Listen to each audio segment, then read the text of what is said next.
move around up here.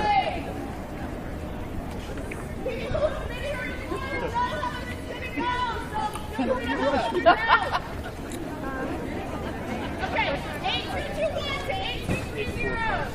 We're going to take a step over. 8-2-3.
Tell me about them.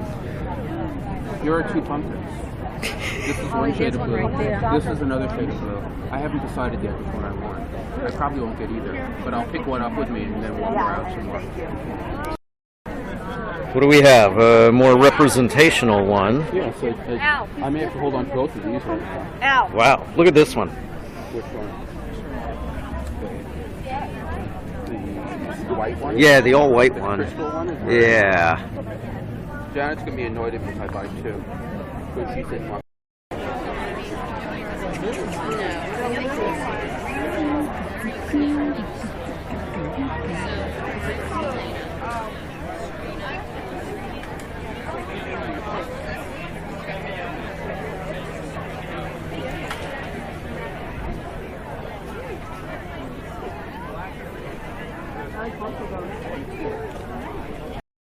Oh well, hey, even more than 30 seconds is good. Hey, Lit, can you grab yours and shoot a little bit? I'll still keep it around. No, I mean it's totally informal. So this pumpkin was made by assembling a sheet of glass out of a number of different canes. Each of the different canes, so each of these pieces here are a different cane. Each different cane was made by assembling other pieces of cane. So these single lines were created by single pieces of cane. These lines were created by a cane that started in in kind of a hand pattern, and as it twisted, it becomes a single point, and then back out to 5 again. These canes have a section of that on the inside, and then canes wrapping around the outside. So each of these pieces was made by a piece of glass that was stretched out for about 30 feet. Yep. And then after all of that work, it was assembled into the one sheet of glass that was then made to make a pumpkin. Excellent. Excellent. That's what I thought, because I got at the Mother's Day thing, I got one of my claws. No, that's okay. You try not to carry them by the stems.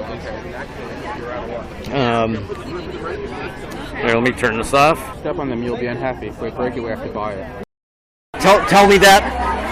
You got here at... Yeah, we got here at 6 a.m. and there were probably a half dozen people already standing in line. Usually cane ones. My pricing was here's the glass. Oh, excellent.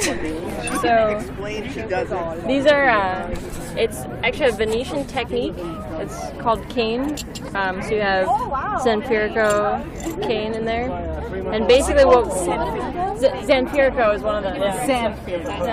And then so basically what we do, we start with a solid chunk of color. But do you have? Yes. I knew that you might be here because it's a lot. So we start with something that looks like this, and we heat it up. Okay, and then we put clear on the outside, so it ends up looking like this. Basically, we heat this up, we put clear on the outside, so it's like a rather chubby cylinder with white and then clear. And then we stretch it so it gets really thin. Then we chop those up. Yes.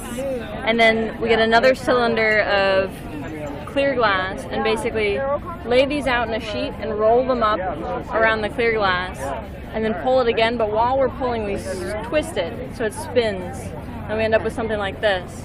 Then to make the pumpkin, we lay out a sheet of all the canes, obviously usually more similar colors, but so you lay out a sheet, and what you do is you take the sheet and you roll it up onto itself into a cylinder. You close the end of the cylinder so you have a bubble, and then that bubble you can inflate and shape to become a pumpkin. It's cane work. So you're starting from the raw color with clear on top, and building up layers and layers. What exactly is that? This is glass, and it has I think it's magnesium oxide is usually the white. I'm not really sure on that one. My information is not great, but it's generally they use metal oxides to color it. Okay. And you have to be really careful because when you put the metal oxides in, you're going to change the coefficient of expansion. So these are all the companies basically have their own formulas of how they make the color, and they keep those very secret. But then they test it to make sure it behaves nicely with the clear glass, so it all expands at the same rate. Yeah. So we start with a chunk of color and clear, and then with the other pumpkins, you can see you don't always need to start with a big chunk. You can also start with crushed up colored glass, called frit, and you have different sizes. You can see that and then in addition to having different sizes of the starting frit, also some color ends up being softer than others, and they'll stretch more. So white tends to be a fairly stiff color, so oftentimes you'll see it doesn't stretch as much, versus blue it's much softer, you're more likely to see it stretch. Yeah, go ahead. So this is a cane pumpkin.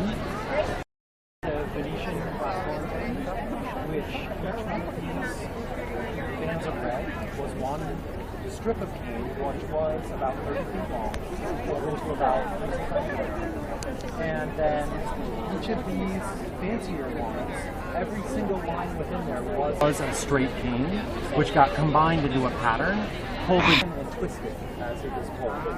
So every one of those individual lines in there was, for instance, one straight cane.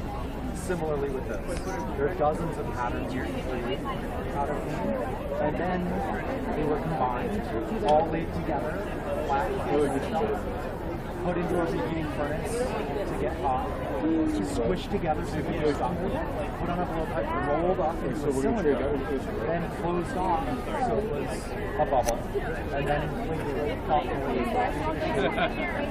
and then the stem was out, and voila. Thanks so much.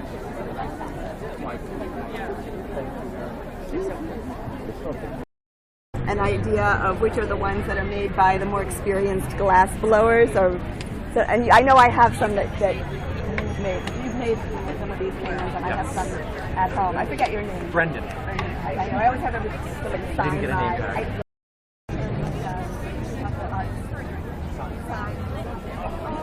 Very good.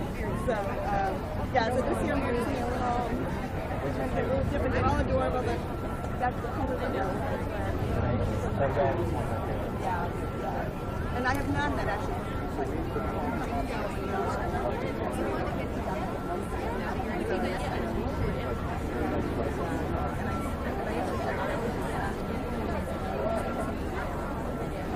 Nobody's listening. I do automatically for the ones that are. I can ask you a question, actually. What's my question? How long have you been coming here? First time. I've always seen the Boston Globe color pictures after the fact, and it's like, so I finally Did you got things today? today. Yeah. Oh, excellent. Okay, so can you tell me why you like particular items? My college daughter has the Monet water lily print. I have the blue greens in my house, and the gold that the artist pulled through was exquisite for holidays. And these, Becky, this is your mantle. On my desk at school. I'm a teacher. This one's going on my desk. Excellent. Actually, the Monet water lilies comment is spot on. Yeah, don't you think? As soon as you said it, I saw it. Yeah. I don't know. And the nice thing. All right, so tell me again. So you made. So same deal. That's also. Go ahead. Same deal. I mean, it's the same thing that Kate and Mike were doing, where you start out, the very first thing you're starting out doing is taking raw color, like a green color, blue color, some of this gold color, in bar form, so it's concentrated form. You're getting it hot and pulling it out and extruding it into really long threads that are only about 1/4 inch in diameter. And then you can cut those up and aggregate them together in different kinds of geometries. So this one is picked up with, like right there, that green one. There are 3 parallel pieces of light green cane picked up like 3 fingers, and then spun, turned around as the glass is being pulled apart, and then you end up with a helix. But something like this, which is more of a lattice structure, you have the canes gathered around a cylinder, and as you twist it, instead of having a helix that twists up with a central cane in the middle, all the canes are going around a central core of clear. So this isn't painted. No, it's not. That's last color. So that this probably has cadmium in it. And they're gold.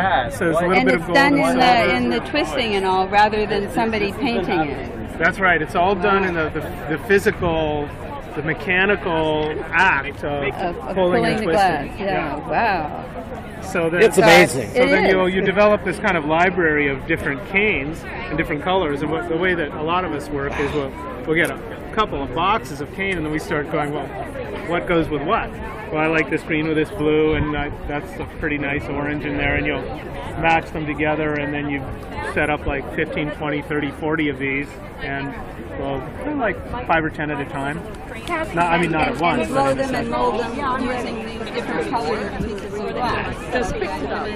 Yeah, so the thing that's hard for people to imagine is you're taking a rod of glass that's fundamentally a flat, almost a 2-dimensional object, and you're lying a bunch of them flat on a sheet, and they're still separate because they're cold. So if you get them hot enough, you can then stick them together into a sheet, and then in another step, almost at the same time, you roll them up into a cylinder, which you can then close off and blow into a bubble. So you're kind of transforming them from a flat thing to a 3D. Like cookies in the oven first, to get the glass really, really hot. Then you're bringing it out and folding it, and then you're except the oven's 3 times hotter than your oven at home. Oh, okay. Same kind of process. No, he's in a white shirt behind. He's working at the. He's processing credit cards. Michael founded this program in the early mid '80s, and so he's doing cancer research right now with drug delivery systems and so on and so forth. But Michael really early on realized the importance of this kind of hands-on thing for scientists, engineers, and the teamwork importance and stuff. So he hired me because his idea was, I want an artist running the program. It should be a place where science and art collides, but an artist is going to bring a certain kind of authenticity to the mix. Oh, smart. Yep. Well,